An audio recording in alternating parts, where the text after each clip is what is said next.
Ahoy there, pirate nerds! It's your soon-to-be pirate king, Mr. Cack, again with some wonderful One Piece live-action content.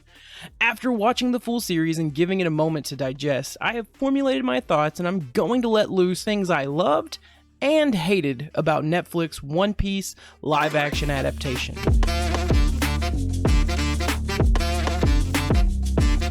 Before we get into all that fun shenanigans, I need to ask you if you've gotten into the Raid You Nerds shenanigans. If you haven't already, you should strongly consider subscribing to the channel.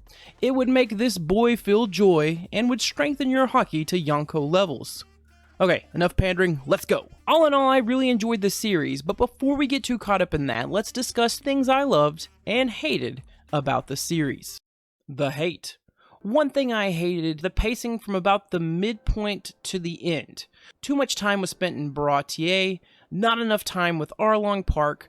While I love the time in Syrup Village, I think I would have rather seen it shortened to the third act of an episode, so the end of an episode that then sets up the full episode that we would get to resolve the whole Kaya's Mansion story. Dragging out to 2 full episodes doesn't feel like the right choice, and I would have rather seen more time given to Buggy's arc.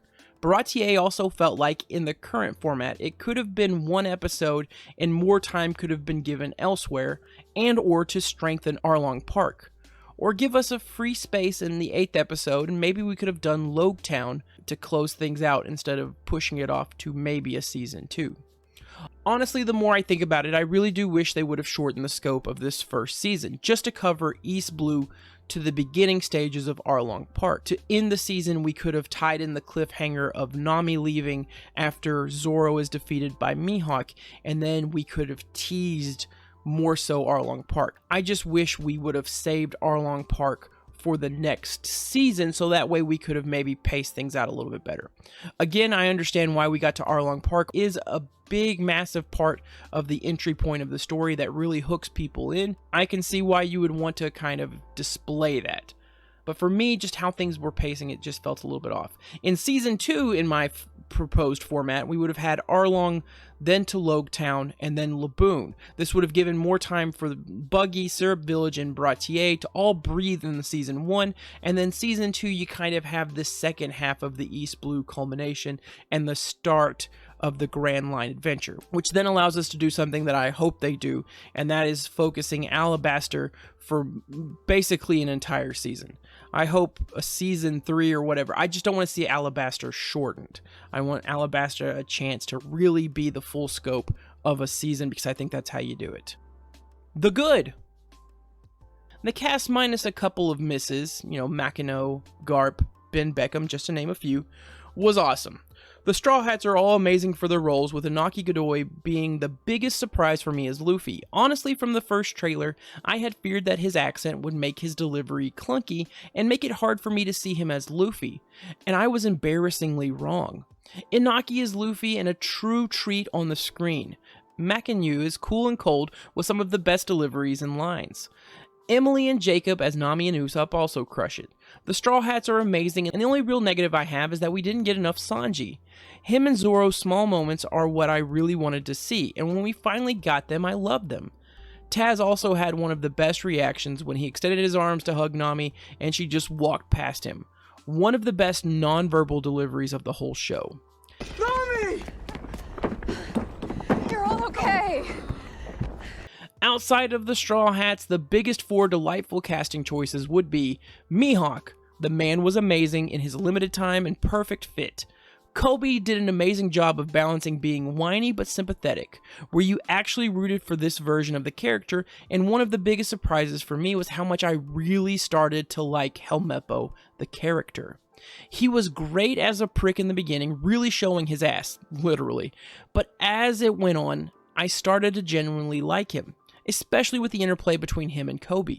Honestly, seeing their side story play out was one of the best additions, but the biggest non-Straw Hat who crushed it not only in the casting, but appearance, delivery, and just acting overall was Buggy. Stop clapping! No! Stop!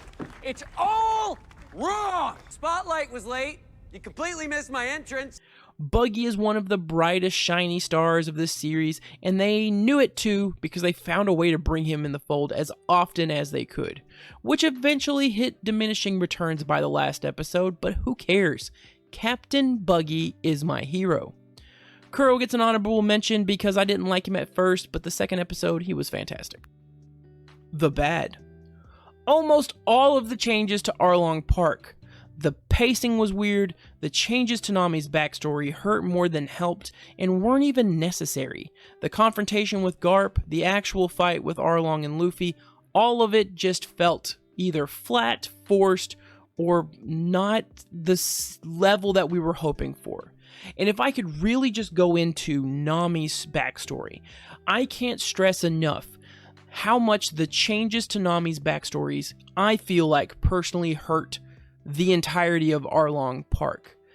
And it kind of defeats some of the beats that still played out in Arlong Park. So the fact that we see Nami, as a child, go willingly into service for Arlong, and then not only that, but that the villagers genuinely don't understand what she's trying to accomplish. They just see her as a traitor, someone who watched her mother get killed, and then joins the man that killed her. It all felt weird. It did not feel like the appropriate interpretation. I can understand if there was some hesitancy to show a child being forced by her mother's killers to join their gang. I definitely could see how, especially from a Western opinion, that would not look favorably in the eyes of many watching it, and maybe that's where the concern for changing the story lied.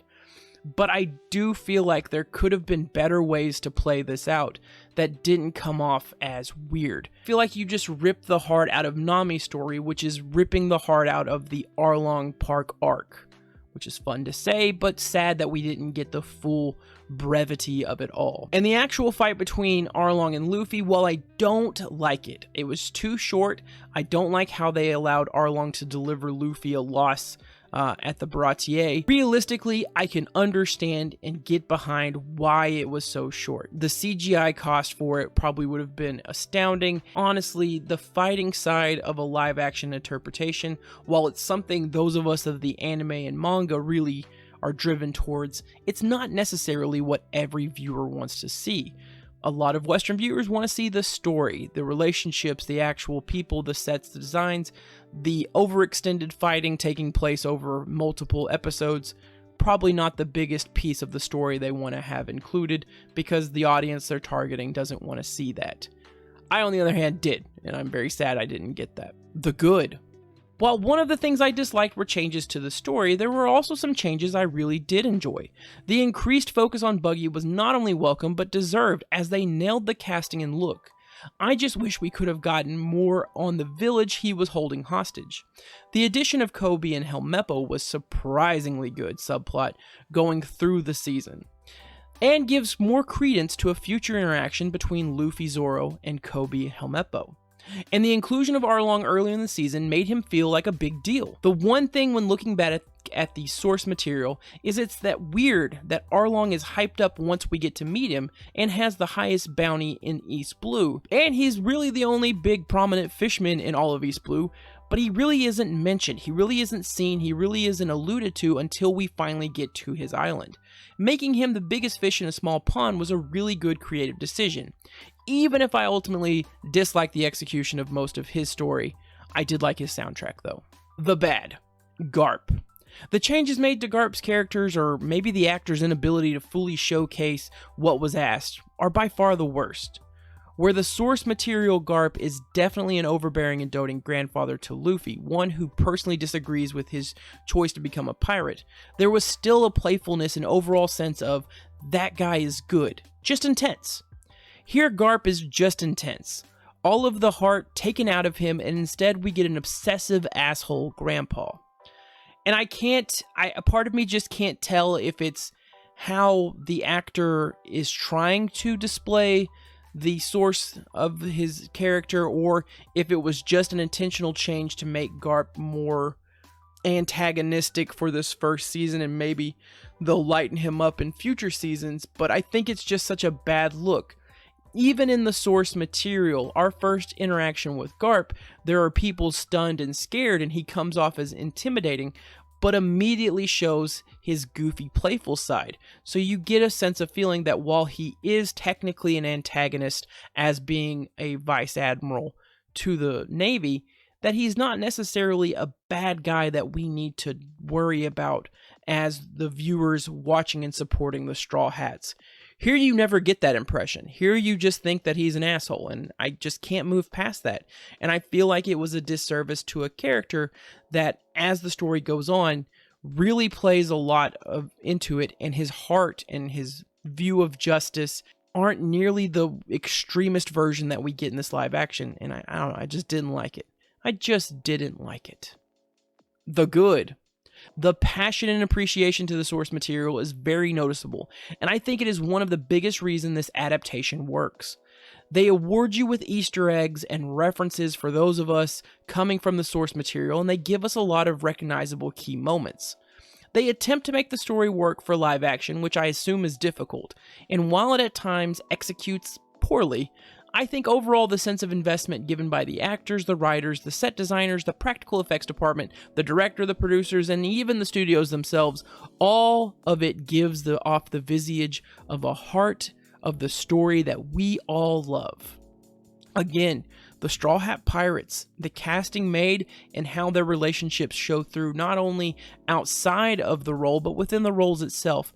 It really inspires a lot of hope, and that hope seems to be rewarded in seeing what the finished product was. Because the Straw Hat casting is the biggest strength of all of this series, and honestly, for as much as you may dislike certain pieces, nailing the Straw Hat Pirates and those core characters is always and would have always been the recipe for either success or failure, and they found success in that. Now, those were things I love and hate, but what I don't know, because I watched this as someone who was fully invested in the source material, is how these changes fared with those who haven't given One Piece a shot before. Did this story make sense to them? Did the pacing feel off for them like it did for me, or did the pacing work perfectly? That's the biggest thing about being a fan of the source material while also reviewing this live action. I have a hard time separating my experience of One Piece from the lens of knowing the source material from the adaptation. So where I feel like these changes and pacings were off-putting to me, someone who had never seen Arlong Park arc before might just watch and think, well, that was appropriate and I enjoyed it. I really hope that's the case. Die-hard fans were always going to be die-hard about this live action, for better or worse. The true and real challenge was, did this appeal to the non-initiated and or casual fans? Because if it did, then this series, and maybe its original source material, might be in store for one heck of a rise to becoming the king of series. Alright y'all, this has been Mr. Cack, and I am very much interested in what you thought of the overall series. After watching it, do you agree with my thoughts? Do you disagree with my thoughts? Let me know in the comments below your own personal thoughts of the live-action One Piece on Netflix. I'm excited that we hopefully will get a season 2, but what do you think? If you haven't already, like the video to keep up with all of our nerdy shenanigans. But until next time, this has been Mr. Cack, this has been Rage You Nerds, and we will be back again. Be good out there, nerds!